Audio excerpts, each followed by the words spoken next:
आदा छा नालो दी भा अदा मुझे नवाज नालो आ नवाज नालो दी हां छा कंदो आई पण अदा असां मिड़े ये रोला ना कुछ न करना गरीब हूं छा क्यों पढ़ी बड़ी छो न पियो अदा पढ़ी न सगा दे पैसो भी न पढ़ाई पैसा केर भरे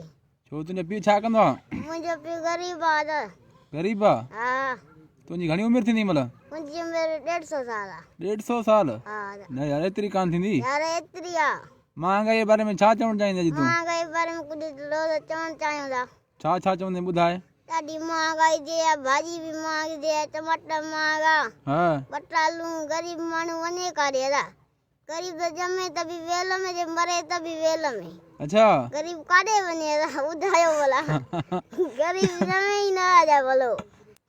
हा दा ॿियो जे पहिरीं फेसबुक ते तुंहिंजी मां वीडियो रखी उन बारे में छा चवण चाहींदी मतलब अदा कुछ दोस्तन मुंहिंजी मदद कई उन्हनि हाँ शुक्रगुज़ार आहियां उन्हनि जो कुछ लाइक कयूं हाँ उन्हनि दोस्तन जन शेयर कयो उन जो शुक्रगुज़ार आहीं तूं हा अदा शुक्रगुज़ार आहियां वॾी वॾी महिरबानी जन मुड़े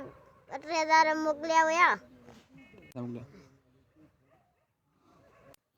ॿियो दा ॿुधाए भला तोॾे कंहिं पैसा मोकिलिया अदा मुंहिंजो शुक्रगुज़ार आहियां साहब कान ॾेर किया रे शर सरदार आहियो हा सरदार हुन कुछ मुंहिंजी मदद कई हुई अच्छा तूं उनखे थोरा तो आहीं थोरा तो हुन वरी उन लाइ छा चवण चाहींदे तूं उन लाइ कुछ चवण चाहींदा उहो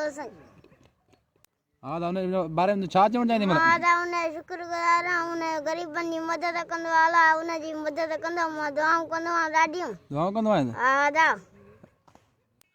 मौलाना असदुल्ला खोड़े बारे में तूं छा चवण चाहींदे मतलब इहो कुछ कुरान शरीफ पढ़े रुगो अचे जल्द ॿियो कुछ अथसि सॼो ॾींहुं छा ॿियो सोचे कुछ पियो अदा कुरान शरीफ पढ़े को नमाज़ूं पढ़े बि रुगो त जल्द सॼो ॾींहुं ॿियो को कमु अथसि जलब कीअं कंदो आहे जलब इस्लाम में ॻाल्हियूं करे को माण्हुनि खे दीन सेखारे जंहिंमें सवाब मिले जल्द में छा मिलंदो रहंदो जहिड़े ई जनम में वेंदो ॿियो छा इमरान खान अदा अहिड़ी तब्दीली आंदी असांजे पिनाए जहिड़ो आहे तब्दीली छाजी तब्दीली आई आहे रुगी महांगाई गरीब माण्हू काॾे वञे अटो वठूं खंडु चांहि वठूं छा वठूं वाह जी तब्दीली आंदी अथई पाण त सुखियो थो खाए पियो वॾे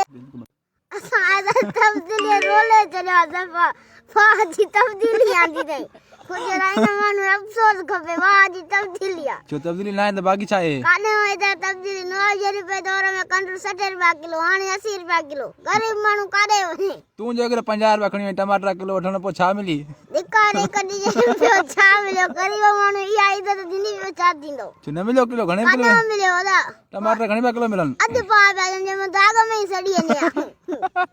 अधु पाव छा थिए 50 रुपया मन महांगाई आहे महांगाई ॾाढी थी आहे ज़ुल्म थी आहे गरीबनि ना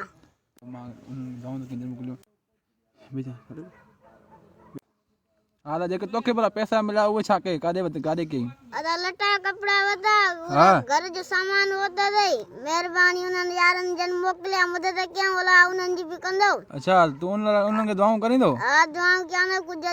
सुभाणे जर्सी ते वठंदा कपिड़ो ऐं चौंपल आहे अच्छा उहे बताई हा ऐं ॿियो खंडु चांहि अचे घर जी महिरबानी उन्हनि कदीर ज़ैन शहर जी महिरबानी वधा जन मुंहिंजो वीडियो ॾिठो अॻिते शेयर कंदो उन्हनि जूं वॾियूं महिरबानियूं अदा असांजी पढ़ाई ग़रीब त उहे पढ़ी न सघियासीं असां पंहिंजी मौज मस्तियुनि में कुझु ॾाढो हा अदा महांगाई थी आहे ॾाढी ग़रीब